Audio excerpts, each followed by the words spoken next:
All right. You guys start out on mute. So if you would, go ahead and unmute yourself as you join the call. And we'll kind of do our first shakedown test here while we wait for others to join.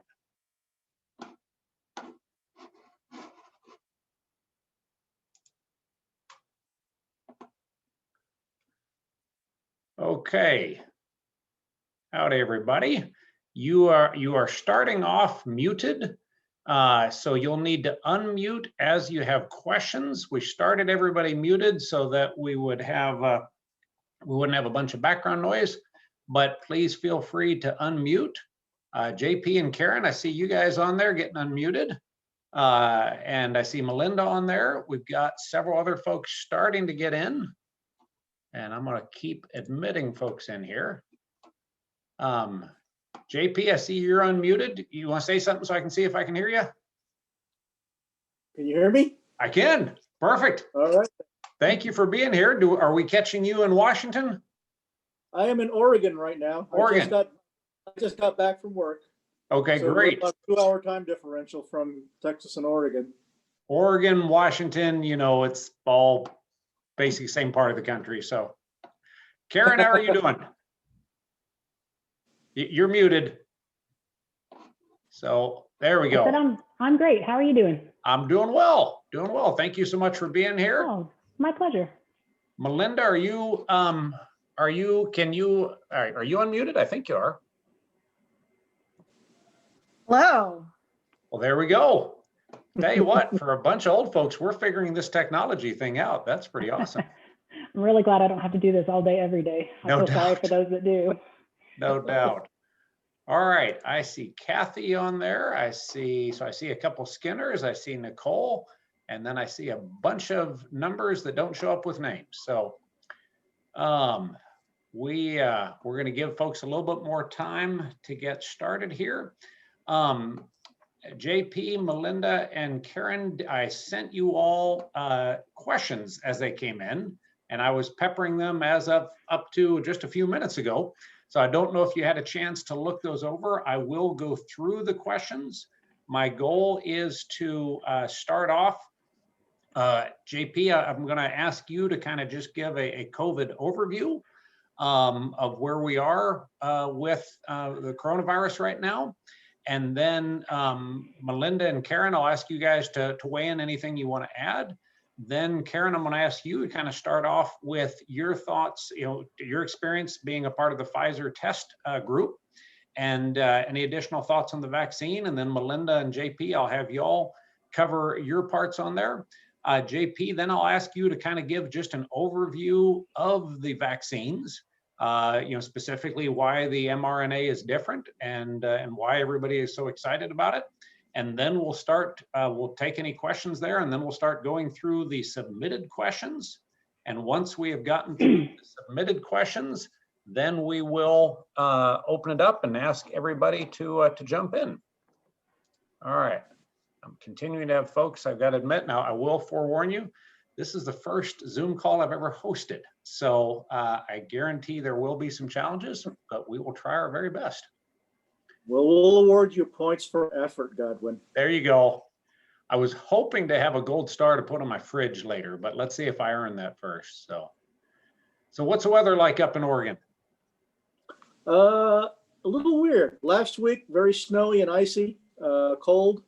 Then for the weekend, we just kind of had kind of sunny weather, 50s, which is unseasonably warm for the eastern slope of the Cascades. But today, it turned cold again. The sun was out, but we had a cold wind blowing off the Cascades today, dropped the temperature down into the 30s. We have a chance of snow showers again tomorrow.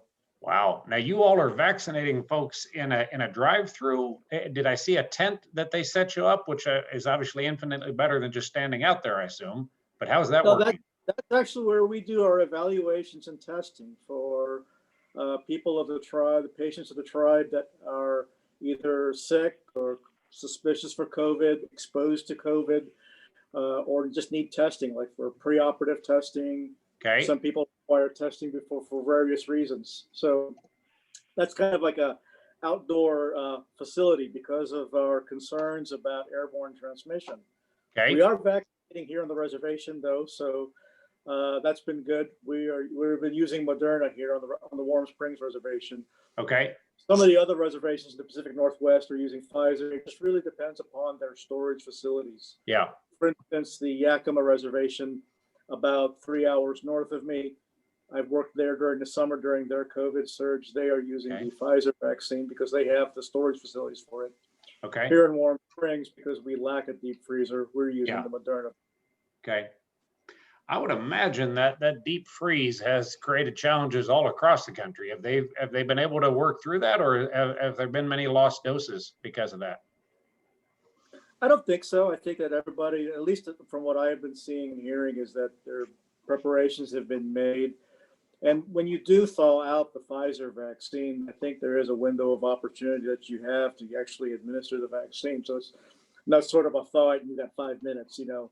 Yes. So if, for instance, you could conceivably deliver vaccine to a rural location using the Pfizer vaccine if you were prepared ahead of time, Okay. knowing when you would thaw it out, knowing the time it would take to transport to that location, it could Okay. conceivably be done. But obviously, it's a little bit more logistically challenging, and I think that that's one of the issues why, at least here in the Pacific Northwest, we've been sort of trying to cluster where use of the Pfizer vaccine in Native Americans, Yeah. where we don't have to worry about transport issues. Okay. Okay.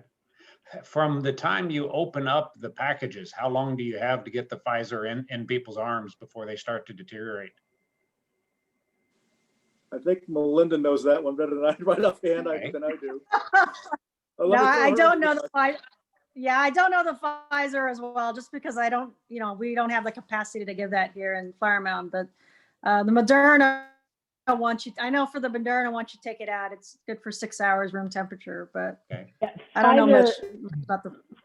Pfizer you have to And I use think within Pfizer you have to use within 5 days of thaw, and it can be I think just refrigerated room temperature, I think for up to 12 hours. But Okay. I think the Moderna after thaw you have 30 days. Okay. So Okay. a little bit different there. It's more of a logistics, as JP was saying. Transport issues. I see the Pfizer much more in like the larger academic centers or bigger Yeah. system type of healthcare delivery systems versus local doctor's office or Okay. smaller systems. Okay. So everybody, I'm going to give until 8 o'clock, which is 4 more minutes before we launch, because in the invite, I told everybody we had till 8 to get started. So just on that note, to become qualified as a vaccine distributor for Teresa's house, we had to purchase data loggers for our freezers to track that the temperature stayed appropriate. And we had to get both a logger and a backup logger. We were officially approved on the 21st, and thus far we have found that doesn't mean squat diddly for actually getting vaccines. But we are continuing to call and push them. I think pretty much every time we call the state, we get a different answer on what needs to be done next. But we are pushing that one while we also push our pharmacy that originally was told that they would get all their vaccines in for the 5th. And now they've been pushed back to getting them on the 19th. So the rollout, some places, UT Southwestern is already treating people that aren't even 1B. And we have other groups that can't even get their first 1B. So it has been a challenge.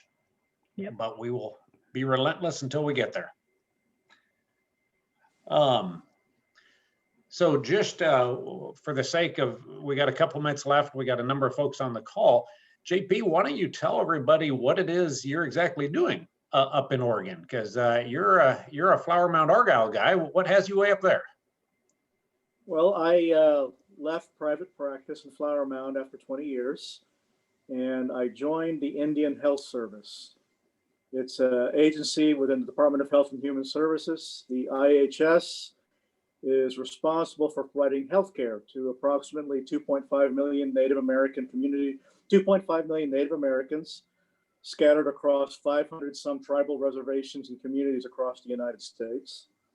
It's kind of something that I've always thought of doing in retirement, but the opportunity to do it presented itself far sooner than I expected. So in May of last year, I signed on with the Indian Health Service, and I am assigned to the Portland area Indian Health Service. The Indian Health Service office in Portland oversees 6 IHS clinics in Washington, Oregon, and Idaho. So what my job is that I circulate amongst those 6 clinics on an as-needed basis when they need extra manpower or extra physicians. So there are 2 facilities in the state of Oregon. Right now, I'm in the Warm Springs Reservation on the eastern slope of the Cascades. We are about 1 hour north of Bend in a very beautiful part of Oregon. There's also an IHS clinic at Chamawa Indian Health Center in Salem. We have one facility about 15 minutes outside of Pocatello, Idaho on the Fort Hall Reservation that serves the Shoshone-Bannock tribe. And then we have 3 facilities in the state of Washington. The Wellpen Clinic is on the Spokane Reservation, about 45 minutes outside of Spokane, Washington. The Yakima Reservation, the Yakima Clinic is on the Yakima Reservation. I've worked there before during their COVID surge during the summer. That serves the Yakima Nation in central Washington. And then there's the Colville Clinic, which is up on the Colville Reservation in central Washington, about 2 hours west of Spokane and an hour south of the Canadian border. So I go up here about 2 weeks at a stretch and work on one of the reservation clinics, doing a variety of things. And then when I'm home, I can be home for as little as 2 weeks, or I could be home for as long as 10 weeks. And I get to play full-time daddy. And JP, so right now I'm in the second week of a 1 week duty period. JP, if I recall correctly, you became aware of just how significant the health issues were and the lack of treatment in that area. And so that was in some ways a labor of love to go up there and to support. Is that a reasonably accurate telling, or correct that as is? It is. You know, the reservations that I work on, they are very impoverished locations. Like where I am right now, working on the Warm Springs Reservation in Central Oregon. The Confederated Tribes of Warm Springs are made up of 3 Indian tribes, the Wasco, the Tenino, and the Paiute tribes. The reservation community there's about 9,000 Native Americans total in the reservation community. 45% of them are at or below the poverty line. So in the Indian Health Service, our mandate is really to try and address a lot of the health inequities that come with extreme poverty, poor economic infrastructure. We have whole sections of the reservation that don't even have running water. And so communication can be challenging. We have patients that don't have telephones. You know, so in an age of COVID, it makes it challenging to do a virtual visit. Hardly anybody has internet access. And for a lot of people, the telephone number that they give us as the best number to reach them is their employer. So a lot of times when I have to contact the patient, I'm calling them at their workplace because that's the only place they have access to a telephone. So, and this is a concept in a lot of the reservations that I've worked in. Easily the poverty rate on Native American reservations is about 4 times the national average. Yeah. And along with that comes a large list of health issues, ranging from increased risks of diabetes, cardiovascular disease, psychiatric issues, depression, substance abuse, those sort of things. So it's a tremendously challenging environment, but I have to say that they are probably some of the most gracious patients I have ever encountered in my career. I've never met people that have so little, but are so immensely gracious about what you have to offer them, even if what we have isn't to the standard of, say, what you might.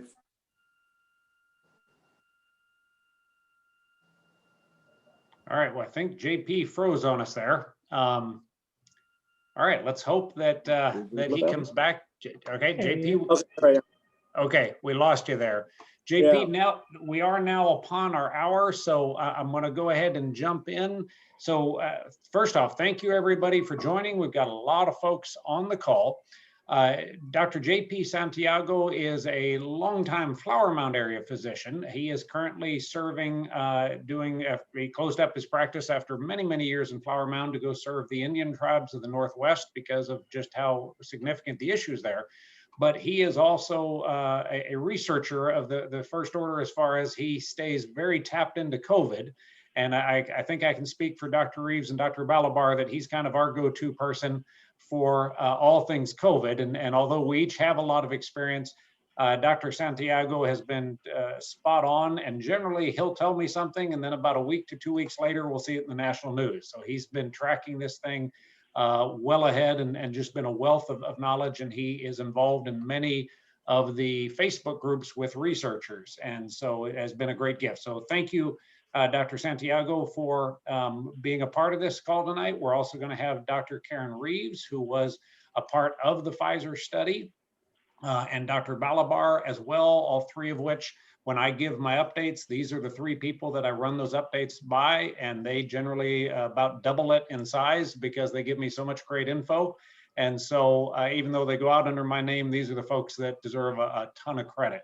So Dr. Santiago, I'm getting a message that your network bandwidth is low, so we may get a little hit and miss, but why don't you give us just a quick 3 to 4 minute update on where we are with coronavirus, and specifically with the new variants coming in, the concerns and the potential there, because I know that in talking to hospital leaders here, they have said the next couple of months could well be the most difficult and the most dangerous, especially in this time when the variants are coming in, but we don't yet have enough vaccinations in arms. So why don't you speak a little bit to that and practical input for us? Well, it's important to understand that viruses in general, whether you're talking about the common cold, influenza, all of them mutate to some degree over time. Given a length of time, any virus will mutate. That is just really how evolution works in the medical world. And so what we're seeing with coronavirus or COVID in terms of its behavior is really sort of that natural evolution. We expected the COVID virus to mutate. This is not like it kind of blindsided us. We knew it would mutate. We just didn't know when, where, and what it would do.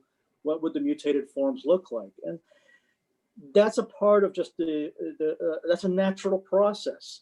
Now, your dog or me or my daughter, our DNA is constantly undergoing mutation, but because we're much more sophisticated, larger organisms, we possess proofreading and correcting mechanisms to fix mutations. So one of the theories and one of the origins of cancer in humans is that it's an error or a defect in our proofreading and correction mechanisms that keep us from suffering from mutations in our genetic code. COVID is way too small to possess its own correction mechanism. And so over time, given enough chances to replicate, given enough people to infect, it will undergo changes because it lacks those proofreading and correcting mechanisms. And so what you're seeing in the news are some of the subtypes of the COVID virus that have gained abilities that were not there originally when this pandemic started back in December and January a year ago. I want you to think of mutations as sort of like a slot machine. Pulling the handle, you get a jackpot. Now, 99.9% of the time, you pull the handle on a slot machine in Vegas, you get nothing. But 0.1% of the time, maybe there's a payout. And sometimes there's a really big payout. So every chance the virus gets to infect a new person, it's given the opportunity to pull the handle on that slot machine and mutate. And 99.9% of the time, the mutations that occur in that process either do nothing or cause the virus to die out. But there are rare occasions that the virus does hit that jackpot. And unfortunately, because of the widespread infection rate across not just the United States, but across the globe, the virus has had a lot of chances to pull the handle on that slot machine. And so we are now dealing with 3 variants that have gotten the jackpot in that genetic slot machine. One variant first arose in the United Kingdom in December of last year. This one is the one that you see on the news called B117. This particular variant of COVID the COVID tests work, can detect it, but it is more contagious. It is about 50 to 60% more contagious. And the early data coming out of the United Kingdom indicates that it's probably 30% more lethal than the existing coronavirus variants that we are dealing with now here in the United States. The second variant emerged in South Africa, roughly the same time in the fourth quarter of this past year. That one, you might see that one on the news referred to as B1351. These are really scientific designations that allow us to have discussions about which virus variant we're talking about. Now, the one in South Africa does possess a mutation that allows it to become more contagious, just like the one that emerged in the United Kingdom at the end of last year. However, there is an extra mutation on the South African one. That particular mutation dampens our body's immune response. We call that phenomenon immune escape. That's the virus's ability to essentially hide from our immune response. So antibodies, treatments, even vaccinations are not as effective against B1351 that emerged in South Africa. The third variant that we want to touch on is designated P1. P1 first arose in Brazil, again, in the fall of last year. And P1 is very similar to what we're seeing in South Africa. It possesses the mutations that allow it to become more contagious.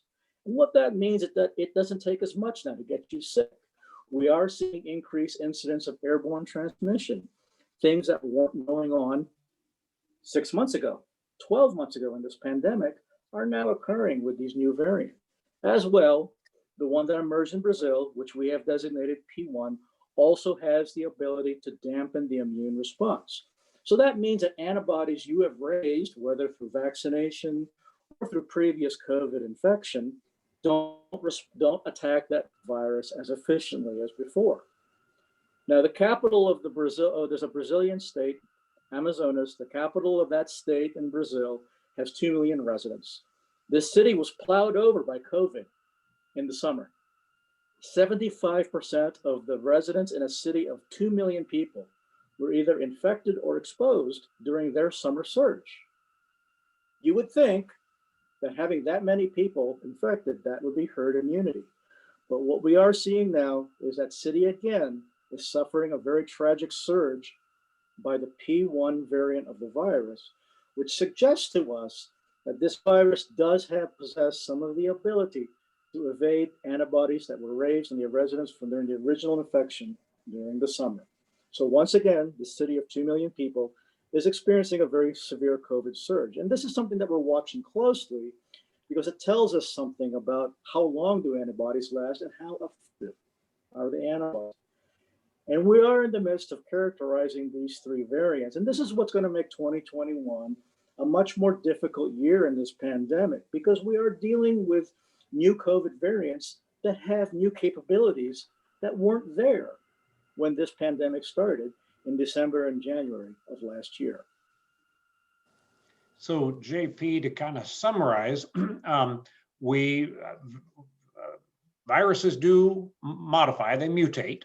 And the longer, quite frankly, that this is around, and the longer we allow it to not only rage in America, but the longer we don't vaccinate the rest of the world, the more likely we are to have more dangerous variants coming out.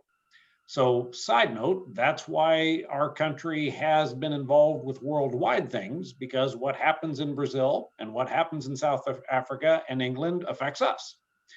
But as these new variants come along, these particular ones are more contagious. So in theory, you will catch them quicker with less time spent around other people.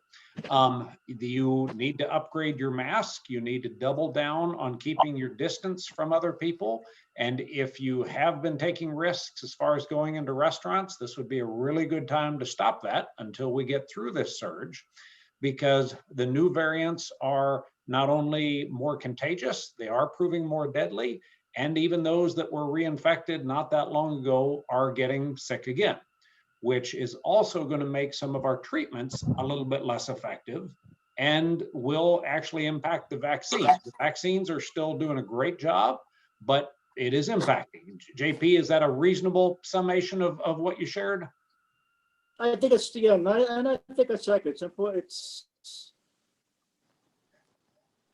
any kind of change in viruses that are a normal part of life as it functions will result in mutations, and the mutations that we are seeing in these new variants, which I might add have already been detected in the United States, Yep. are going to affect how effective the vaccines are. Now, when we get into a little more of the nuts and bolts of the vaccines themselves, I'll go into that a little bit more. But the vaccine manufacturers are currently undergoing very aggressive research program to look at how is their vaccine functioning against these new variants. For instance, at UTMB Medical School in Galveston, they actually got serum from people who have already been vaccinated and are testing it against the new variants. So there's a lot of very important research work taking place just in Texas on these new variants and the impact that vaccination has on them. Great. Okay. Before we go to the vaccines, Dr. Balabar, is there anything else you'd like to add about overall COVID? I think Dr. Sonia was fairly thorough. I don't know if I can add. Great. Dr. Reeves, anything else you'd like to add? Nope. Okay, well, let's keep the focus on you, because you were our first person vaccinated that any of us know. Talk to us about the Pfizer vaccine, that process. What led you to get into that, and what were your experiences with getting vaccinated? All righty, happy to. There were several reasons that I wanted to participate. Number one, I'm a gynecologist. I am in the hospital and in the OR, but I'm not, kind of what we all term frontline as far as, ER, ICU, et cetera. And so, as we watched everything unfold in the spring and how dire the situations were in so many places, and watching, nurses fly to New York City to help and such, I wanted to help too. And so part of it, this was my way of contributing to the greater good and trying to help as many people as possible by, someone's got to be in the studies, right? Why not me? So from an altruistic standpoint, that was part of my reasoning. From a selfish standpoint, I wanted the damn vaccination. And I knew I'd have a 50-50 chance of getting it. And that was a risk I absolutely was thrilled to take. I know one of the things a lot of people have expressed to me, and I'll be absolutely honest, I kind of had some of the same fears at the beginning, as it felt like it was developed very, very quickly, very fast. And I think one of the things, unless you're, a physician or in immunology or following, kind of infectious diseases closely, not in a pandemic, you might not necessarily be kind of up to date on where vaccine research is at any given time. And we have the vaccines, at least the Moderna and the Pfizer, are mRNA, messenger RNA vaccines. And that really hasn't been used to date, but all of the research has been in place over the last 10-ish years. And so a very oversimplified way that I think to explain the mRNA vaccines, as far as why it could be done so quickly, is if you think about like a navigation system in your car. The system is set and ready, but let's say we want to go to your house, God, when I put in your address, and it gives us the guidance there. But then let's say tomorrow we need to go elsewhere and we put in a different address. With the mRNA research that had been in place, it was like that system was ready. And COVID gave us an opportunity to plug in the address and say, let's make this vaccine. So it actually is really a miracle of modern science because it allows us to be much more nimble than the old ways of developing vaccines, where you had to either try and weaken a virus or figure out which pieces of a virus to use. You had to grow it in broth, and it was very, very time consuming.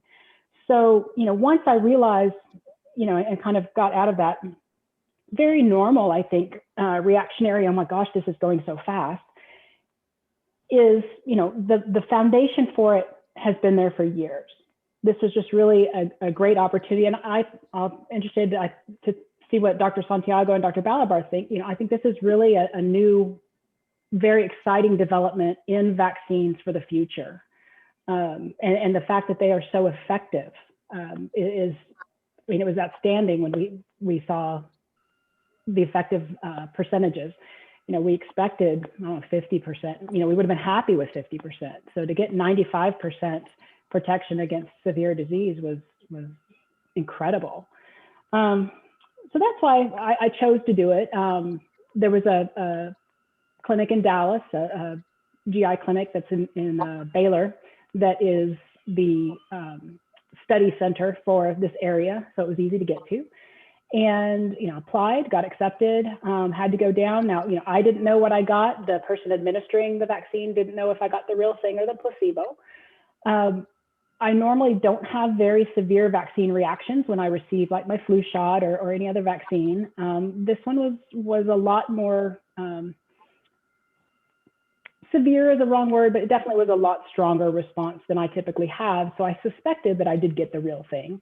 And then it was verified right when the Pfizer vaccine got the emergency use authorization. They unblinded at least those that were in healthcare so that we could either know we got the vaccine or know that we needed to get the vaccine because of our risk factors. And so, when I got the first vaccine, my arm really hurt that night, but nothing that, a hot shower and a little bit of massage didn't take care of. The next day, I got mine on a Friday afternoon, and Saturday mid-morning, I started feeling kind of crummy, kind of flu-y, just kind of didn't feel good, just blah, what we call malaise, just, really just wanted to be left alone on the couch, let me watch my Netflix and just don't bother me kind of thing. That lasted about 24 hours and then was gone by Sunday afternoon. My second shot, 3 weeks later, my arm didn't hurt nearly as much, but the other symptoms that kicked in on the Saturday were a little bit worse. I was very glad to actually be off for the weekend. I would not have wanted to either operate, the day of my first one with my arm, pain, nor would I really have wanted to be in clinic, the day after. I just didn't feel good, but it wasn't anything that, kept me in bed or was, miserable. I would do it every weekend if it meant I absolutely wouldn't get severe COVID. I would go through it every weekend without a second thought. So now, Karen, Dr. Reeves, you have known people that have gotten COVID and some pretty severe cases. So when you say you would do this every day to avoid that, what are the parts? I mean, why? How bad is it? I don't want to die. I don't want to be a long hauler. We think of death as the worst thing, and I don't know in COVID if that really is the worst thing. Some of these long haulers that we're seeing, it's going to be crippling for some. Going to really affect quality of life for the rest of their lives, likely. I mean, we don't know because we don't have long-term effects with it yet, but little inconvenience and a little bit of aches and pains, I'll take it any day. So for those that aren't familiar with the term long hauler, why don't you explain to folks what that means? What we are seeing is, and we don't know why, it affects some people that are seemingly super healthy and other people that, have a lot of underlying, severe medical conditions, get COVID. And even if they get it pretty severely, they kind of bounce back and they do fine. But even some young, incredibly healthy people are developing very long-term, what we call sequelae or I'm blanking on my words tonight, conditions that are a result of their COVID infection. For example, it can affect the heart and cause heart failure. So, you can have a very healthy 25-year-old triathlete who now this virus affects his heart, and he is in heart failure and cannot do what he wants to do, and may need medication, pacemaker, heart transplant in certain circumstances. We're seeing a lot of long-term effects on the lungs. Now, again, as a gynecologist, I'm not seeing those firsthand much as a treating physician. I think Dr. Balabar would probably, and Dr. Santiago would be much more experienced in real life with some of these folks that are presenting these long hauler type symptoms. But the damage to the lungs can be far worse than a lifetime of smoking cigarettes. We're seeing some neurological long-term sequelae, just brain fog, numbness in hands and feet, loss of balance. I mean, things that can affect, quality of life forever that I don't want. So, Dr. Reeves, you are a mother. You are also work with a lot of female patients. There's been rumors going around that the vaccine can affect fertility. Do you want to speak to that? Is there any truth to those rumors? Absolutely not. And let me kind of tell you why. The rumor, and I thought going around too, was that the spike protein is very similar. It was alleged that the spike protein was very similar to a protein in the placenta called syncytin 1, and that is incorrect in and of itself. But the theory proposed was that when with the vaccination and you develop antibodies to the spike proteins, because the spike protein is similar to this protein in the placenta, that you would make antibodies to a placenta and it would cause you to not be able to become pregnant, or could have pregnancy complications. And that's incorrect in a couple different ways. Number one, the placenta isn't fully developed until 12 weeks of pregnancy. So it's certainly not going to keep anybody from a sperm meeting an egg in the fallopian tube, which is where conception occurs. Number two, if we accepted that as truth, then by that logic, everybody who's had COVID, because they make antibodies, their own body makes antibodies, they haven't had the vaccination, they've had COVID infection, they make antibodies to that spike protein. Well, if that was the case, that everybody who has had COVID, every woman who's had COVID would then be infertile or have pregnancy complications. And that's just not true. One of the weaknesses is, in studies has been that many countries or companies are not including pregnant women in their initial studies, at least. So we often have a lack of data for pregnant women, which is a real disservice to women.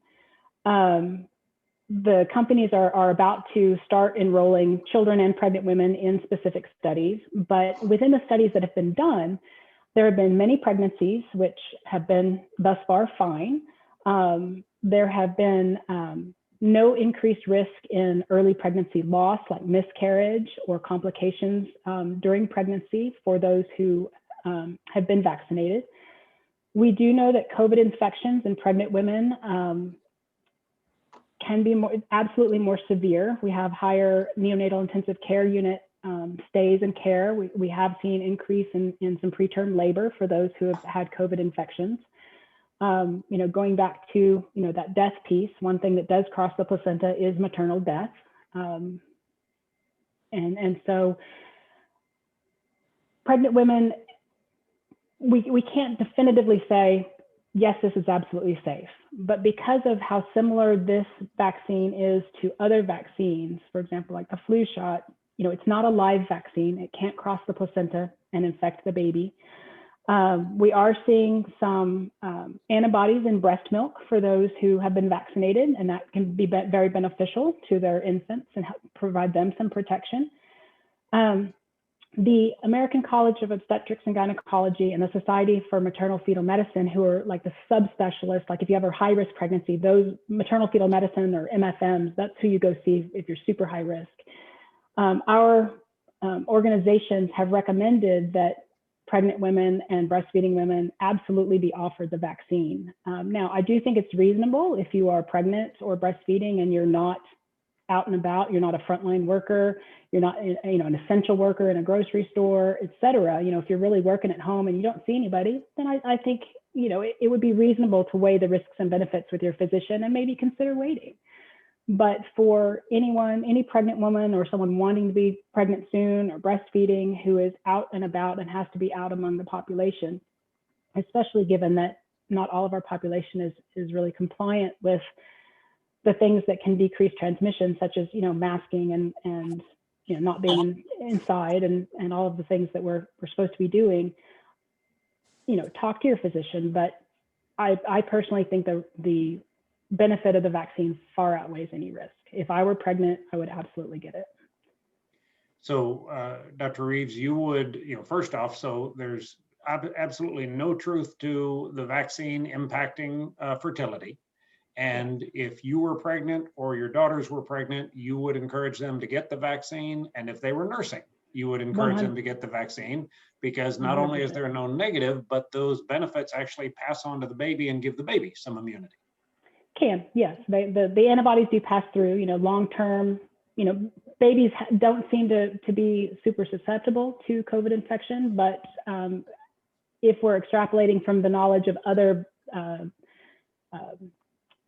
vaccinations and the protection to breastfeeding babies, the antibodies are in breast milk. We know that. So it only makes, physiological sense that the babies would be conferred some protection. Okay, great. Dr. Balabar, anything you'd like to add? And you can weigh in. I mean, you're actually treating people with COVID, but what would you like to add? Yeah, so I mean, Karen kind of brought up the long hauler syndrome. And so, I mean, this condition is so important that Baylor is actually setting up a long haulers clinic for us doctors who are part of the Baylor system to start referring to patients who have had COVID and have had some residual symptoms, whether it's, persistent shortness of breath, the fogginess of the brain, heart issues, neuropsychiatric issues, any of those things that we've already established and worked up in the clinic, and we can't find a particular pathophysiology to explain that. Baylor is now going to be setting up a clinic. The first one's down in Central Texas, and eventually they'll move up the clinic up to North Texas, so all the Baylor facilities can refer their COVID patients with suspected long hauler syndrome to those clinics, so they can kind of get more centralized or more specific care. So, I mean, this is real. I mean, this is the one thing that I warn patients about who don't seem to be too concerned about COVID, is that, death isn't really as scary as living with a condition for years on end that could potentially affect your quality of life. So just to add to that, as some of you are aware, I have two college friends who've been on ventilators. One was on a ventilator last March and into April, and he still has brain fog. He still gets winded after making dinner. He still cannot work. And that was April when he came off. I have another friend who came off the ventilator 2 weeks ago, and he was extremely fit, extremely healthy. He has brain fog, he has depression, he has loss of use of limbs, he's a mess. And so, and they're telling him he's now going to go to rehab, to expect that rehab to potentially be 12 months. And there's very few things where you do rehab for 12 months. So that it is a mess. And to add to that, Godwin, I have two patients who weren't even intubated. They were just placed on oxygen and in the hospital for a week or so. And even now they can't finish a sentence without having to pause and take a deep breath. Wow. Yeah. And, again, to go along with that, I mean, these are anecdotal, but, my daughter is college age, and, she did get COVID in the fall, very mild sniffles. But one of her good friends runs Ironman, I mean, uber fit, and wasn't ever hospitalized, but still, that was September-ish, and he still can't jog even a quarter mile. And he was doing races of 100 plus. Yeah. He was doing Ironman. Yeah, it's just incredible. A friend of mine who's a mountain biker that was an elite racer. She now has AFib and has an external, port on her, and it has just messed her up. And she was being very careful. She said, "I took one chance at one restaurant, and that one restaurant, now I've got AFib." Dr. Santiago, anything else you'd like to add on that? And then, add to that, and then tell us a little bit more about the Moderna, because that's the one we're going to be getting. But anything you'd like to add on this before you jump into the Moderna? Well, I think that the long-term consequences in COVID survivors will be probably the predominant public health story for at least a decade after this pandemic passes into the history books. We already know from other coronaviruses that there are long-term effects, the prototype of which was SARS, which emerged in 2003 in Asia. Now that was 2003, you're talking 17 years ago. So that means that we've been following survivors of SARS for 17 years now.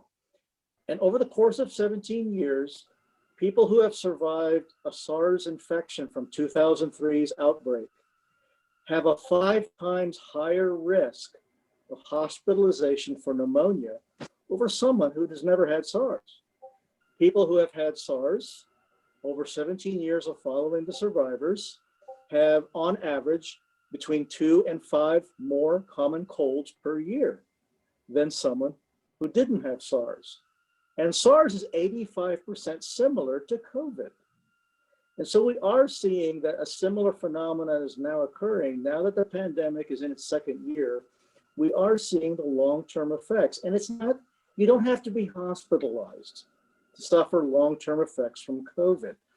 If we were to look at just outpatients, people who didn't go to the hospital, they saw the primary care doctor like myself or Dr. Balabar, diagnosed with COVID, never required oxygen, were able to convalesce and recover at home. After 8 weeks, only 18% of them are completely back to normal.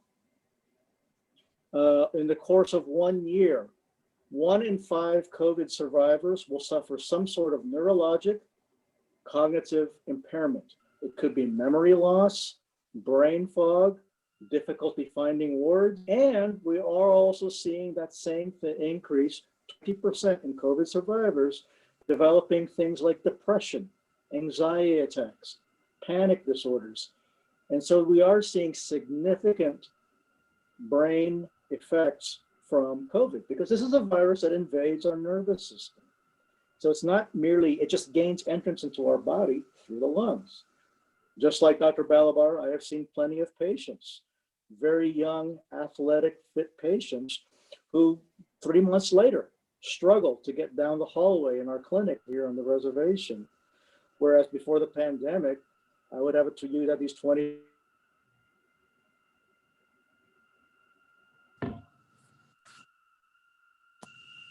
All right, Dr. Balabar, you want to finish? See if you can finish Dr. Santiago's thought there. I can't help you out there, guy. But basically, the gist of it was very healthy people really messed up, and a lot higher percentage than people are aware of. Is that a safe summation? Sounds about right.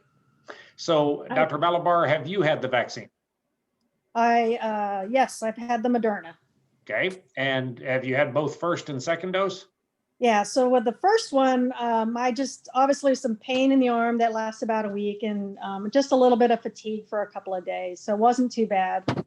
The second one, the pain in the arm only lasted a few hours, but probably about 8 hours after my second dose, I started to feel kind of febrile and chills and then really achy and tired. And so just ended up going to bed and woke up kind of feeling the same way.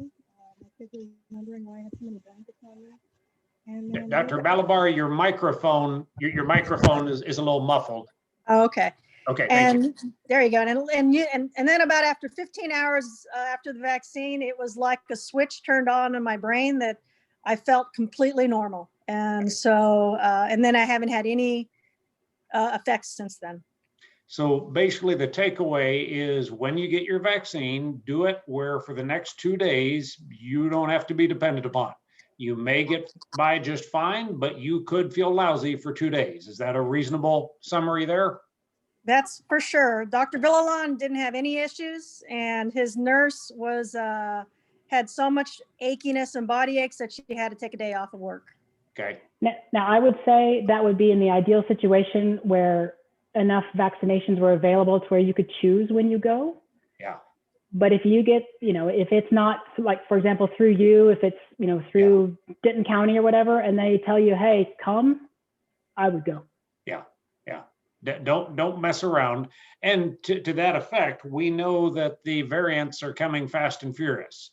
So before we start going through the questions, which one of you wants to say how long before we think, obviously the UK variant we think is already here. We know is already here. We think that may have been behind the surge. How much longer would you guess you think we have to get vaccinated before we start seeing the South African variant, the Brazilian variant, and some of those? Well, I think that we're probably, I think it's going to be the next 3 months are going to be critical. I really think that we need to get as many vaccinations out there in everybody in the next 3 months. We don't know. Part of the problem is that to know the extent of these variants in the United States, we have to have the coordination and resources to actually save a virus sample from a patient and then decode its genetic material.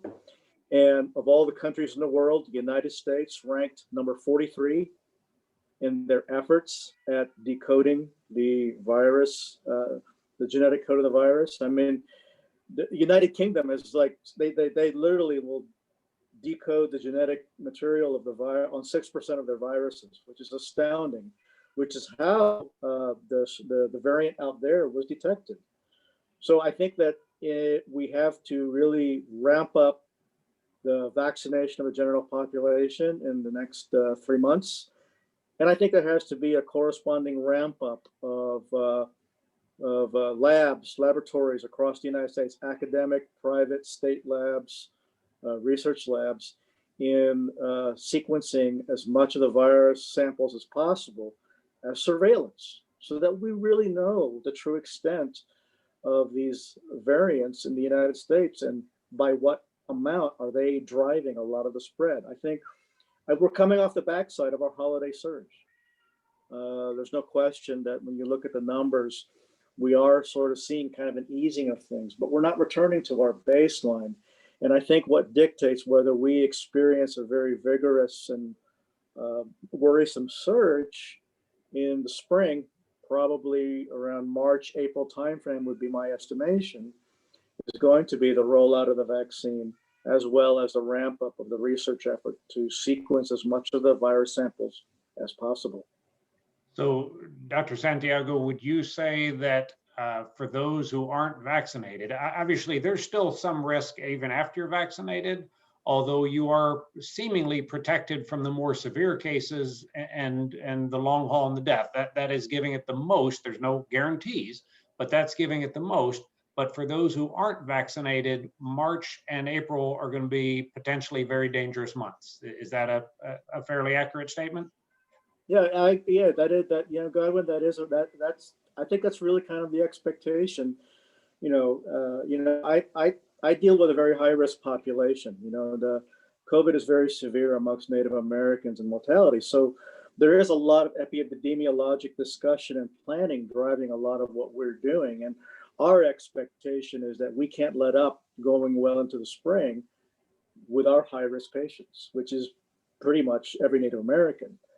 And it's important to understand that the vaccinations are all authorized based on prevention of death, prevention of hospitalization. All right. They're not authorized or proven to keep you from being contagious or keep you from getting COVID. What we set out to get out of every vaccine that's being developed is keep people out of the hospital, keep people from dying. And that they're doing. We don't have enough data yet to say you won't get COVID or you're not contagious. That data simply is not there at this point in the game. It eventually will be, but it's not there right now. So getting vaccinated is prevention of hospitalization, serious COVID, not dying.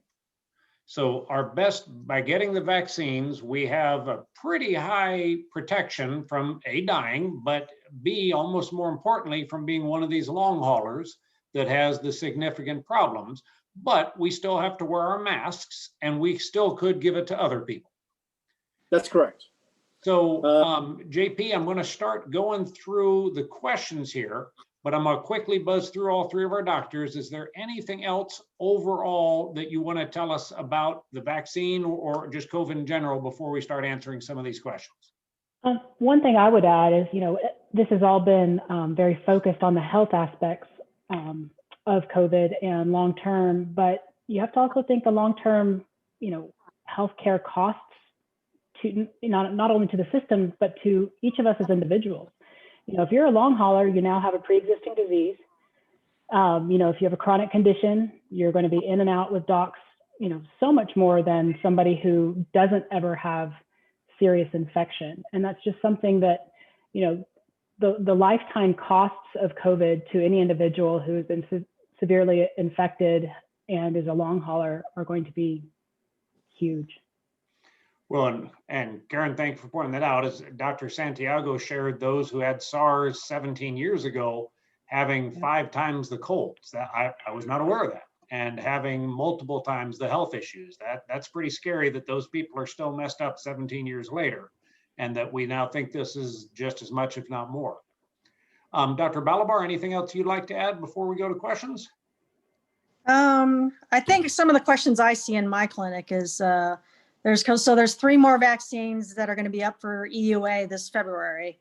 And at least 2 of those are kind of traditional vaccines using vector-based. And so I have some patients who are open to waiting for those. They still want to get vaccinated, but they want to go with more of the traditional type of vaccine rather than mRNA vaccine. And I think that's reasonable as long as they get vaccinated. So now, speaking of which, all of these vaccines, before they are offered to the public, have received FDA approval. Is that correct? That's correct. Yeah, so far just 2, yeah. So they've received FDA, the emergency use authorization. Because that's a concern people have lifted up is, are these FDA approved? And they were approved through the emergency use authorization. And, Dr. Reeves, as we've spoken, the FDA didn't just take the documentation of the companies, they reviewed all this themselves. They went through a thorough process before they were approved. These have been deemed safe. And you mentioned that in the study, you had a 50-50 chance of getting the vaccine because there were about 40,000 people that were in your test group, half of which got a fake and half of which got the vaccine. And then they saw what happened, and they saw that the people who had the vaccine did really great. And the people that didn't, a lot of them got sick and died. So this has been thoroughly tested. Anything y'all would add on that? Yeah, so I was, one of our groups is called Physicians Mom Group, and they were talking about how there's a Moderna vaccine trial for adolescents, so 12 and above.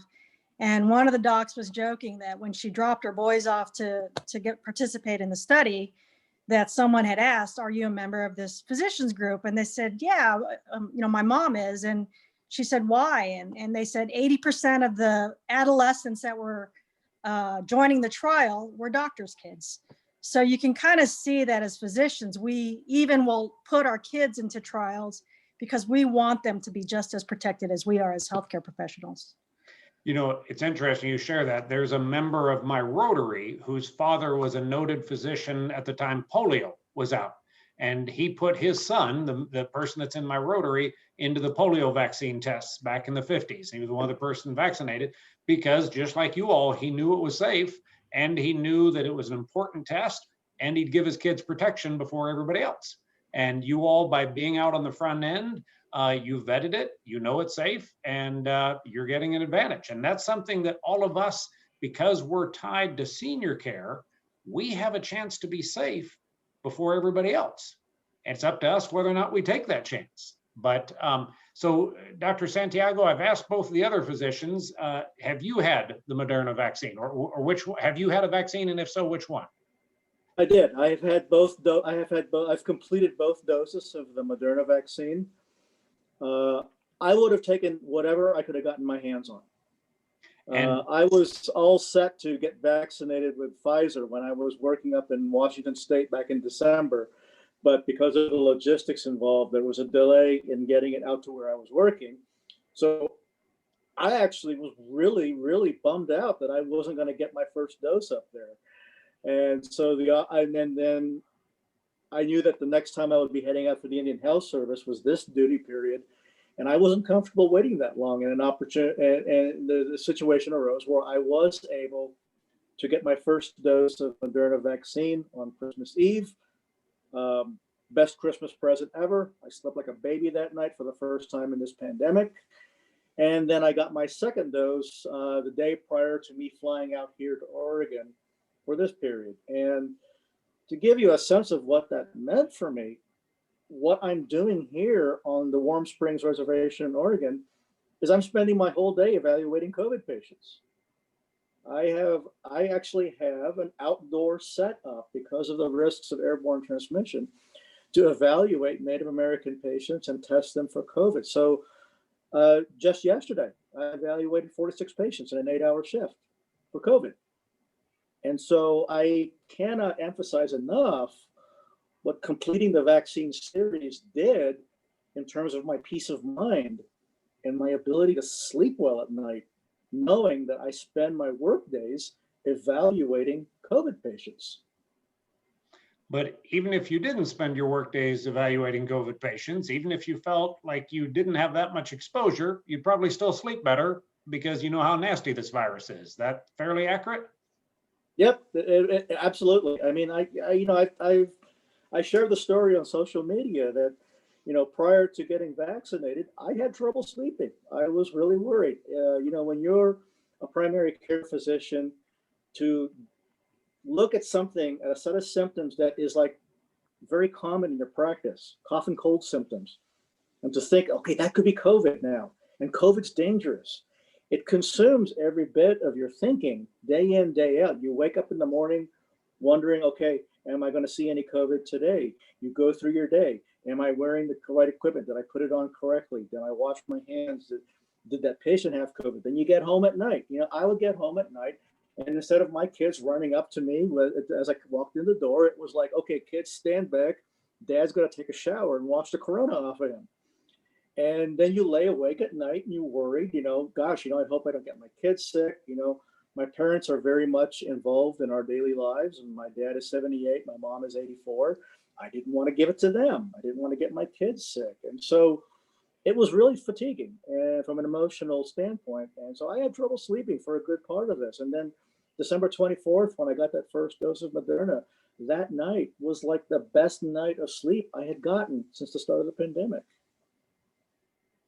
So thank you, each of you. I'm going to now buzz through the questions were submitted, and then we'll open it up wide. So first question, one of our staff had the shingles vaccination last week and has her second in the series March 29th. Does that impact when she can get the COVID vaccination? So I can answer that. They recommend that there at least be a 2-week window between vaccinations. So ideally, so she had her shingles vaccine last week, and then and then she's going to get her COVID vaccine this week. No. So she had her shingles vaccine last week. She gets her second shingles vaccine March 29th. If she gets her vaccine through us, which she hopes to, the earliest it would be the 19th. So it would be more than 2 weeks from now. Okay, so that would be reasonable. Okay. As long as there's a 2-week window. Yeah. All right. You would probably have to delay her second shingles just a little bit though, because if you've got your Moderna and then 4 weeks later you got number 2, it needs to be 2 weeks after that for her shingles. Great. Okay. You can go 2 to 6 months from your first dose. So yeah, I mean, if she has her shingles planned 2 months after her first dose, she can delay that another couple of months. Okay, so she can get her COVID vaccine, but delay her second shingles. Okay, next question. If you've had COVID before, will getting the vaccination cause you to get COVID again? Well, I think that the answer is no. All right. That being said, keep in mind that Moderna and Pfizer vaccines, what makes them so remarkable from a medical standpoint is they stimulate a very strong protective antibody response. And that comes at a little bit of a price. You're going to feel lousy. You're going to have like maybe 24 to 48 hours of feeling flu-like. And for some people, they get very scared or very worried that they're getting COVID again. You're not. What you're experiencing is your immune system getting cocked and primed for the next time you see COVID.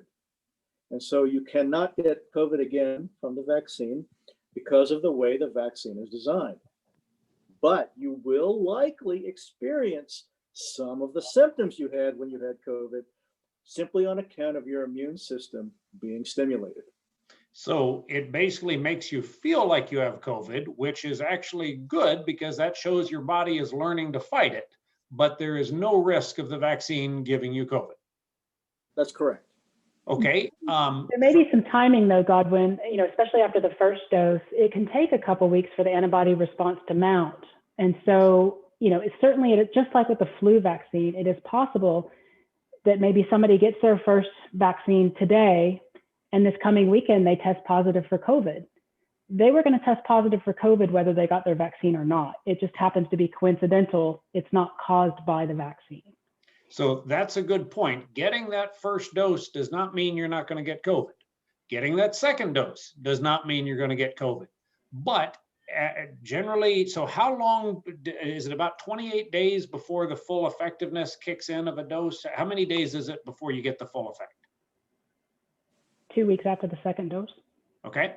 So after the first dose, you get some protection, but you haven't reached the maximum protection until 2 weeks after the second dose.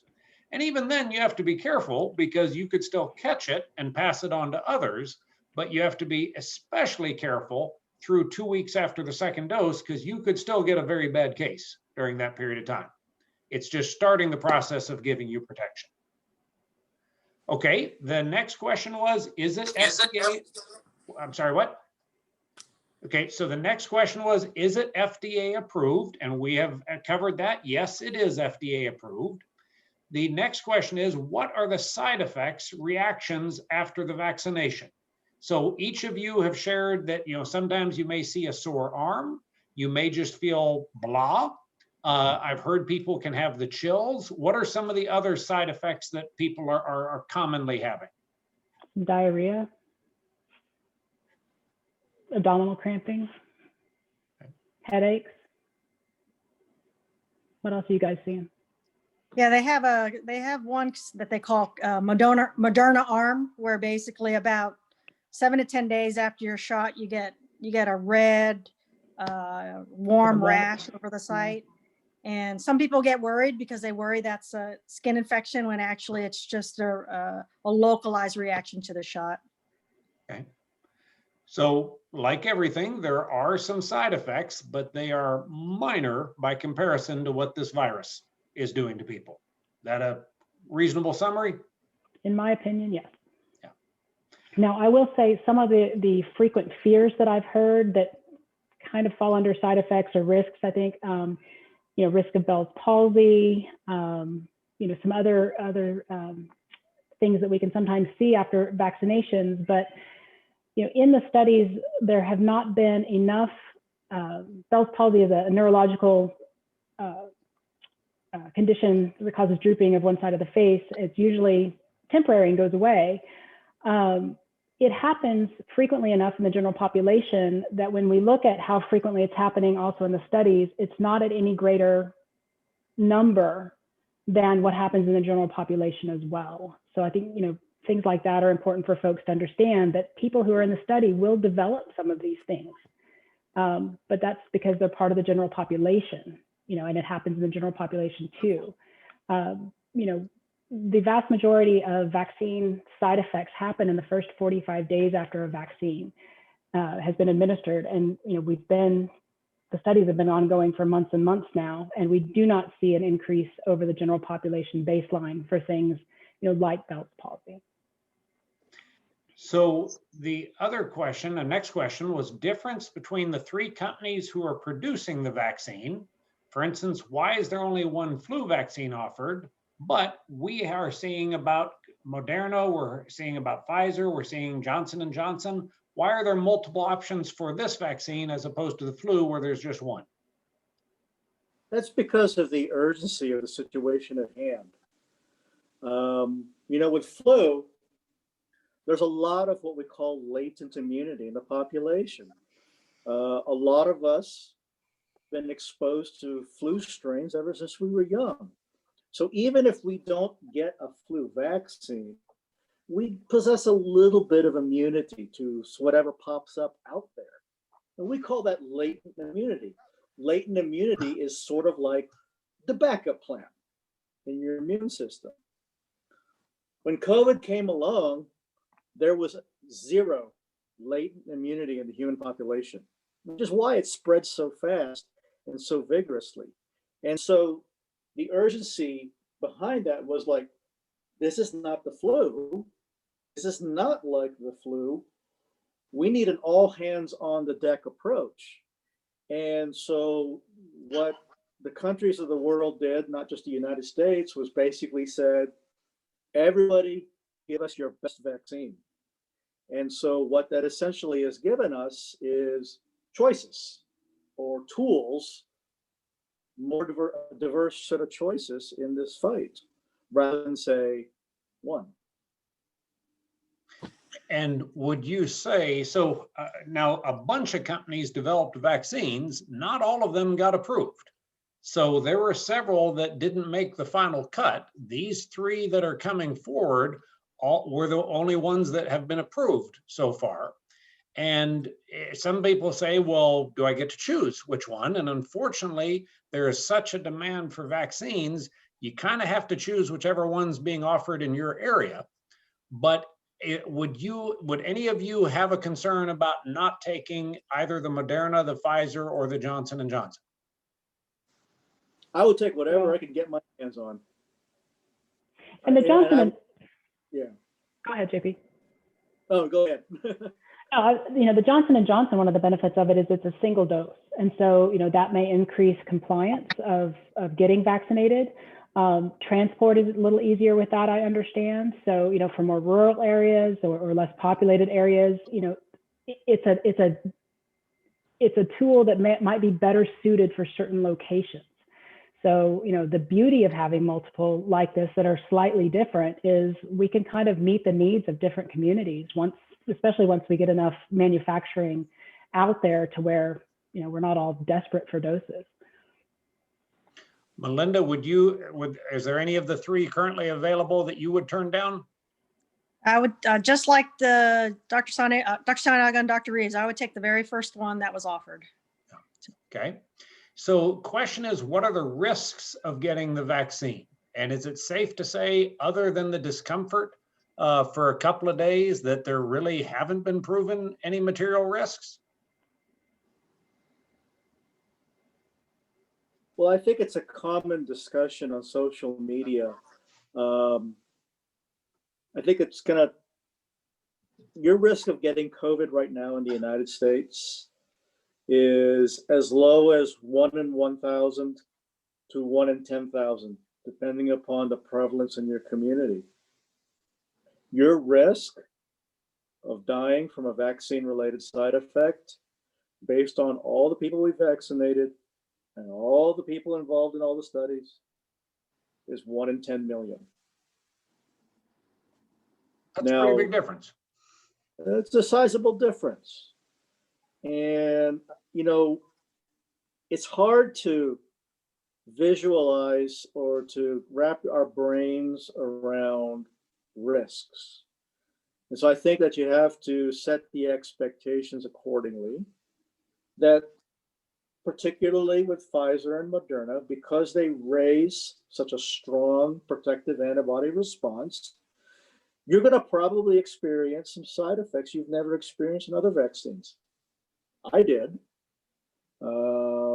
I certainly, I was expecting how I feel, but until I felt that way, I was like, wow, this is a little intense. But I knew what was going on with my body, so I understood that process.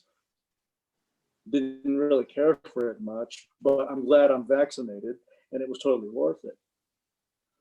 So I think that it's appropriate to be concerned and worried about side effects, but to understand that the vast majority of vaccine side effects, particularly with what we're seeing with Pfizer and Moderna, are temporary. In a lot of my physician social media groups, I would say that of everybody who's experienced some side effects, generally none have lasted beyond about 48 hours. Okay. So the next one I'm going to answer, and then you all tell me if we got it right.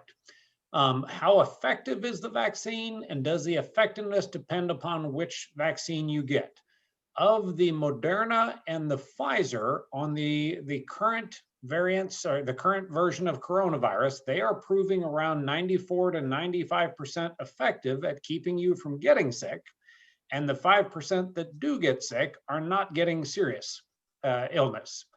The Johnson & Johnson is a lower percentage. I don't have that one memorized because that one's not out yet.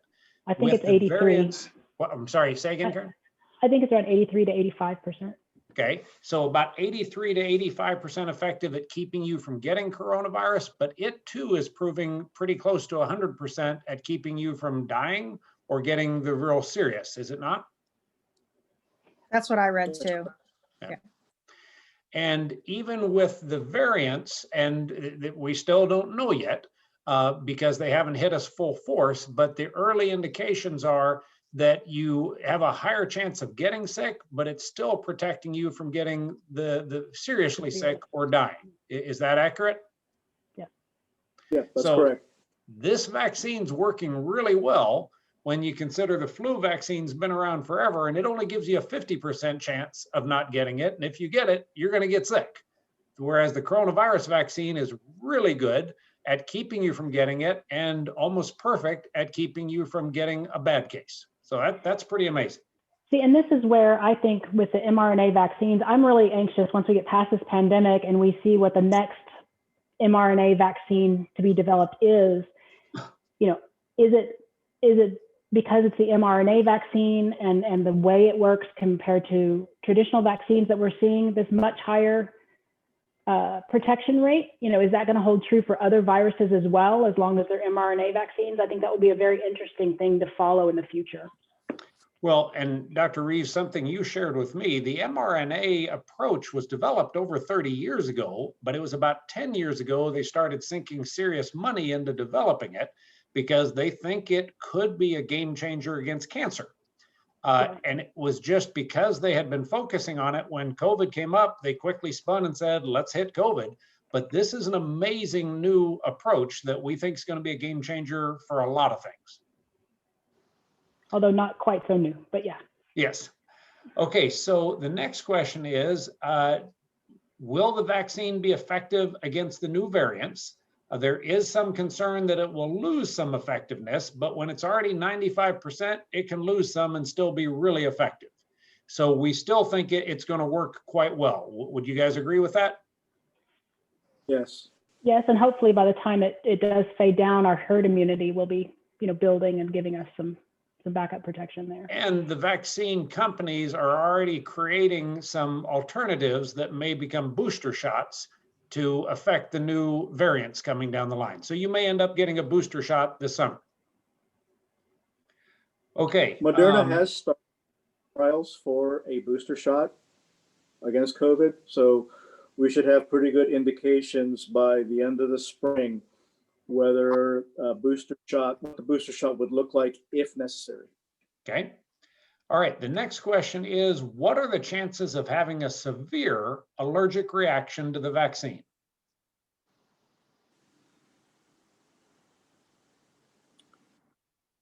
Probably no more than what we would see with existing vaccines.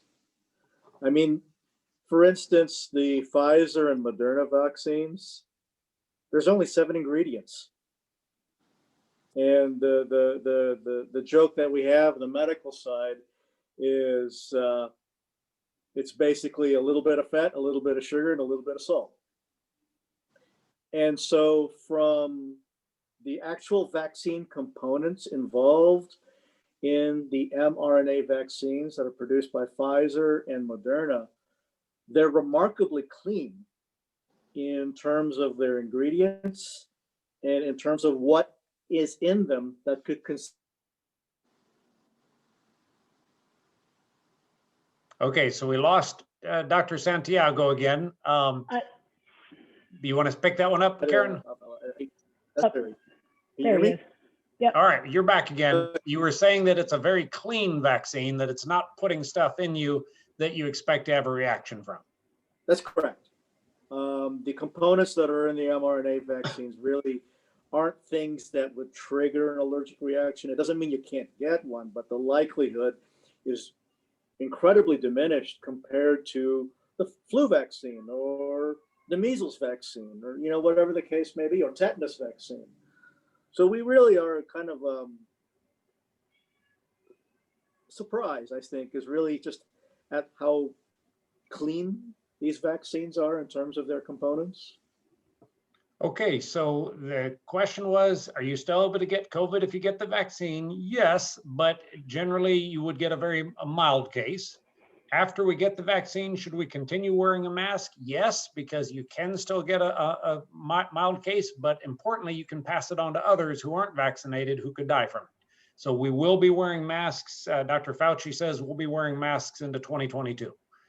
We just have to get used to that. That's our reality. We are in the midst of one of the world's big health crises.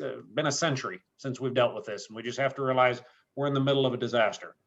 How long does the vaccine last? How long does it give you safety? Well, we really don't know yet. It hasn't been around that long. And, they are continuing, even though I know that I have been vaccinated, as part of the study, I still have to go in every few months and they draw blood work and they look at antibody levels. And, I have to submit a symptom diary every Friday night, via my phone. There's continuing to collect all that data and follow all of us that have been vaccinated to see, how long does this last? And, it may be that it's indefinite. It may be that we need a booster. We just don't know yet, but, they are continuing to follow us and collect data, and will be able to, guide us appropriately as that data comes in. So that's an important point. The people that in the initial study, they're still studying. It's and a those 24 people, month, yes. It's a 24-month study. So, and when did you have your vaccine, Karen? My second one was on October 3rd. Okay. So they're way ahead of us. And so they're going to be tracking, for most people, 6 months out, they're going to know if they start to get reinfected. So fortunately, we're going to have a lot of forewarning when the vaccines lose their effectiveness. Unfortunately, Karen's one of the people they're going to learn that on. But for the rest of us, we're going to have plenty of warning. Thank you, Karen. Yes, my pleasure. All right. Do we need to have a negative COVID test before we get the vaccine? No. Okay. If you know you have COVID, you should, however, wait until you have resolved before you get the vaccine. Is that correct? Correct. Okay. Yeah, they actually recommend that you can wait 90 days as well, mainly because they feel that you have some immunity for 90 days, and it'll allow someone who hasn't had COVID and who hasn't been vaccinated to go ahead of the line and get vaccinated. Okay. So is the Moderna vaccine manufactured in the US? I looked that up earlier because I hadn't thought about it, and it appears that the vast majority of it is manufactured in Massachusetts. All right. Do we trust Massachusetts? I do. Okay. What are the indicators of someone who should not receive the vaccine?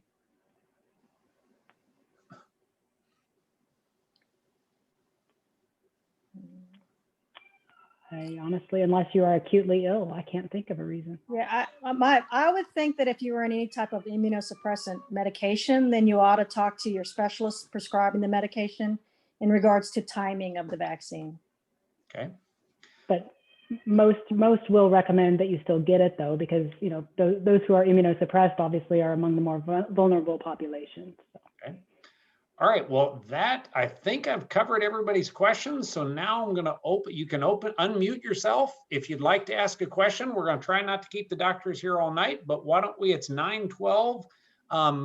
We seem to have lost Dr. Santiago, but Dr. Balabar and Dr. Reeves, could you all give us till 9:30? That's another 18 minutes. Sure. Okay. All right, if you would like to unmute yourself and ask a question, and I think I just saw a hand pop up. I'm learning all about Zoom here. Dana, do you have a question? Yes, this is Dana and Karen, and our mother is Susan Carter. So our question is, given the fact that there are probable side effects from especially the second vaccination, but once you vaccinate our 90-year-old parents, are you going to have medical staff there making sure that they're okay for the however long that they're having the side effects? So great question. Teresa and I have discussed, we're going to split the vaccinations up into 2 different days so we don't have everybody getting walloped at once. We have had 2 residents get vaccinated so far. One did fine, one felt lousy all weekend. So we're going to look to see about adding some extra staff, and Teresa and I are going to stagger us getting the vaccine so that only one of us has it at a time in case the other one needs to be up here. So we will have an extra hand. Our goal is to have an extra staff member during the prime times, just so that if people are feeling lousy, we can attend to them. Until we get into it, if that ends up not being enough, we'll try to call in some reserves, but we are going to try and have some extra folks to keep folks feeling good.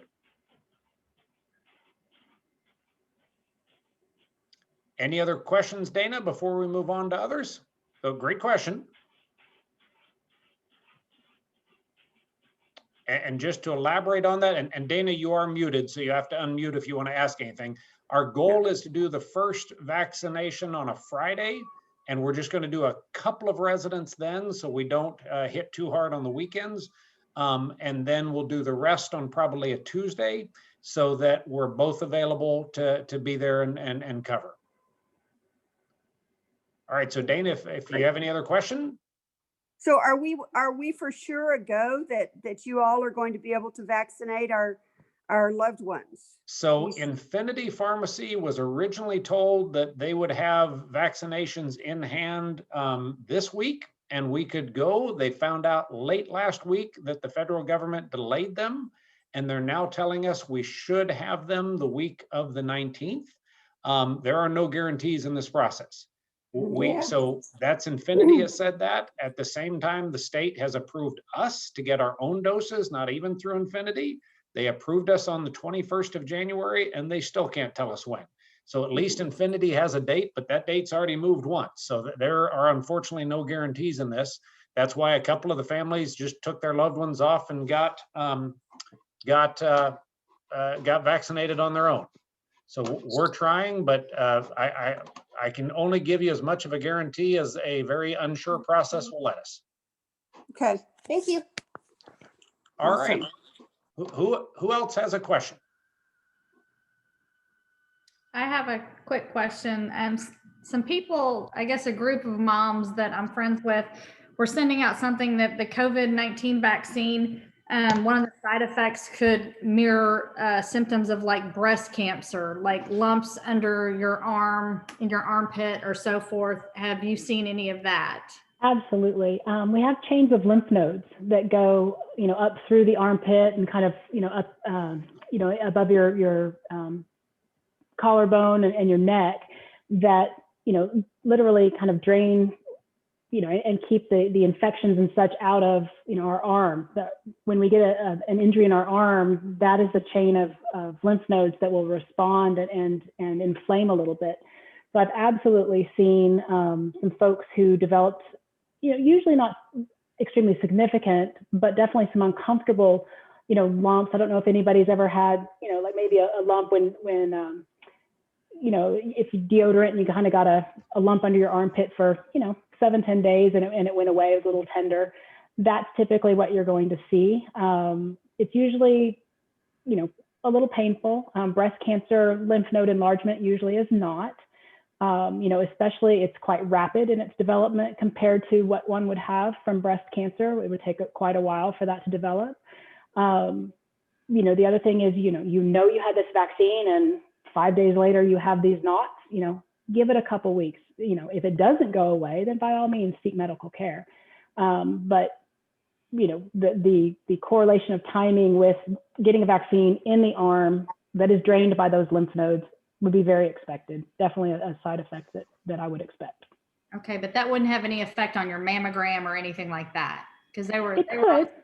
oh, it could? You Okay. know, if the lymph nodes are enlarged, that certainly could present, you know, a finding on mammo that you might get some callbacks on. So, you know, that's an excellent point that I actually hadn't really considered.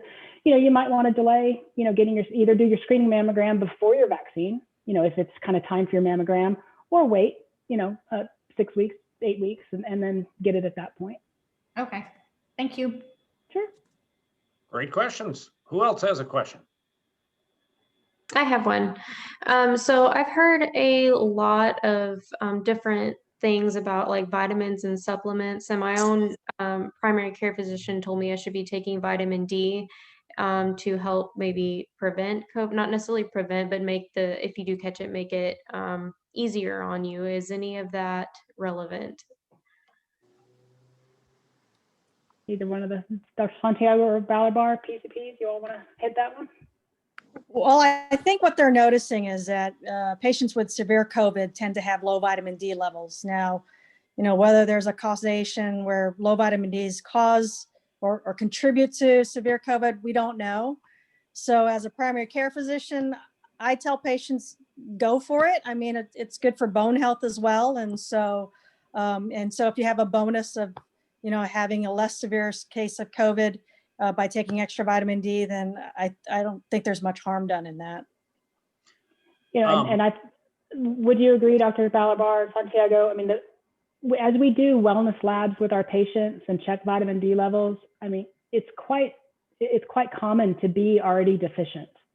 So well, and especially now that most of us are pretty much indoors most of the time now. Yeah. So, you know, I don't think there's any harm in taking a recommended daily allowance of vitamin D, because most of us are not doing that anyway. So on that same note, early on, there was some question about whether the MMR booster was also giving some protection. Is that still encouraged, or did that turn out not to be anything? From my understanding, there's a study out of University of Washington, or no, Wash University in St. Louis, where they actually are taking some healthcare professionals and providing half of them with MMR booster and then the other half not. And I haven't seen the results of the study, but that is one research project that's undergoing right now to see if there is some protection from the MMR vaccine. Did you all get your MMR boosters? I did. I got an MMR booster before I started working for the Indian Health Service. Yeah. And I did too, but I got it back in April when we didn't have anything available. So. Yeah. I think that was about the time when I talked to you all and I got it too. So, you know, will it help? We're not sure, but there was some anecdotal evidence to think so. So, and Alyssa, I'm taking vitamin D as well. So it doesn't hurt to try those things. Okay, great questions. Any other questions that folks have? We still got a few minutes left here. And I guarantee there are no stupid questions. If you're thinking it, 3 other people are too. They just haven't asked it. I'll ask another one. So, unfortunately, my 91-year-old father has COVID right now. And they sent him to Baylor for the antibody treatment. And so now there's some question, and I kind of heard mixed answers there a little bit about how soon he would be eligible to get the vaccine after having it. And with the talk about the variants and things that are coming, I'm just curious, like if it was your father, how soon would you recommend him getting the vaccine after having COVID? So the issue with the monoclonal antibodies is that if someone has had an infusion of monoclonal antibodies due to COVID, then if you do get vaccinated with a certain time frame, your immune system's not going to mount a sufficient response so that to the vaccine for you to build up some immunity. So that's one of the questions they do ask, is if you've had the infusion, they would recommend you wait so that when you do get vaccinated, you get a brisk response to the vaccine, since the antibodies will eventually be out of your system, because they do have a long half-life, and you don't want that to interfere with how your body responds to the vaccine.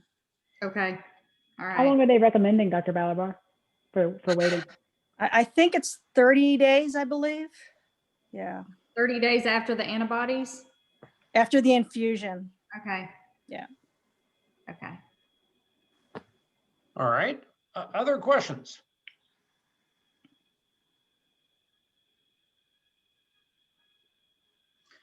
All right, well, hearing none, let me just say, if any of you are on Facebook, Dr. Santiago regularly posts updates. He dropped it way down for us. You will think you have to have a PhD to read some of his work, but it is fascinating. And he will keep you educated on the latest, and you'll darn near be a microbiologist by the time that's done. But he's got some great stuff on there. But Dr. Santiago, Dr. Balabar, Dr. Reeves, thank you guys so very much. You gave us a truck ton of time. You guys have been a big help throughout this process. Thank you for sharing with our team here. Last call for any questions. Anybody else got a question? I would say, Godwin, I would be happy to, if folks come up with other questions, if they'll feed them to you, I'm certainly happy. I would much rather people get accurate evidence-based information versus memes and posts and such. So, if anybody has any other questions, please route them through Godwin. But at the end of the day, you guys give this vaccine an enthusiastic thumbs up. You've all had it, and you think everybody needs to get it. 100%. All right. I was joking with one of my nurses the other day that if I had to get this vaccine injected in my eyeball, I would have sat 6 hours in the rain waiting for it and be first in line. Yep. Yeah. Well, and unfortunately, you guys, and especially you, Dr. Santiago, and you, Dr. Balabar, you guys have seen firsthand lives getting destroyed by this virus, and anything that can protect you from that, you would be you'd be kicking yourself if you had passed on your chance for a vaccine, and then you got a lifelong condition from this. So thank you guys for that. Thank you for all you're doing. Dr. Santiago, thank you for going up to serve our Native Americans up in the Northwest. That's outstanding. Dr. Balabar and Dr. Reeves, thank you for your work here locally. These folks are also well thought of and well-recognized physicians. So if you're needing top physicians, these are great folks. Thank you, everybody. Good night, everybody. All right. Stay well. Take care.